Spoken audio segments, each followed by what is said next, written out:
Hello all, என்னடா washing மிஷினில் துணி எடுக்கிறேன்னு பார்க்குறீங்களா? ஆமாங்க, துவைச்சி முடிச்சிருச்சு. அதை போய் காய போடணும்ல. போகிறப்ப பாப்பா, அம்மா நான் கித்தார் வரைஞ்சிருக்கேன் பாருங்கன்னு சொன்னால் ரொம்பவே க்யூட்டாக வரைஞ்சிருந்தா. இவரை என்ன தான் குளிக்க வச்சாலும் வெளியே மண்ணில் புரண்டு அழுக்காயிட்டு வந்துடுறாரு. துணியெல்லாம் காய போட்டு அப்படியே இந்த பக்கம் வந்தால் செம்பருத்தி பூலாம் பூத்து குலுங்குதுங்க. என்ன பண்ணுறதுனே தெரில எனக்கே. இதை எப்படியாவது ஸ்டோர் பண்ணி வைக்கிறதுக்கு எனக்கு கண்டிப்பாக ஏதாவது ஐடியா இருந்தால் நீங்கள் கமெண்ட்டில் சொல்லுங்கள். அதை ஸ்டோர் பண்ணி வைக்கலாம். ஏன்னா எல்லா பூவும் வேஸ்ட்டாக போகிற மாதிரி எனக்கு ஒரு ஃபீல் ஆகுது. அப்படியே செடியிலே காஞ்சி போயிடுது. பாவக்காய் குட்டி குட்டியாக வந்துருச்சுங்க.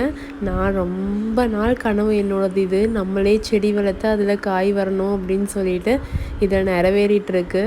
ஸோ இன்னொரு பாவக்காய் வந்திருக்கும் பாருங்கள். கீழே குமிஞ்சு காமிக்கிறேன். இங்கே பார்த்தீங்களா எவ்வளோ பெருசாக வந்திருக்குன்னு. பாவக்காய் நல்லா வளர்ட்டு உங்களுக்கு கண்டிப்பாக காமிக்கிறேன். விவசாயங்கிறது கஷ்டம்தான். ஆனால் இது மாதிரி நம்மளே வளர்த்து ஒரு காய் பார்க்கும்போதே சந்தோஷமாக இருக்கேன். அவங்களுக்கு அவ்வளோ இதை வளர்த்துட்டு பூச்சி எதாவது வச்சா எவ்வளோ கஷ்டமாக இருக்கும்.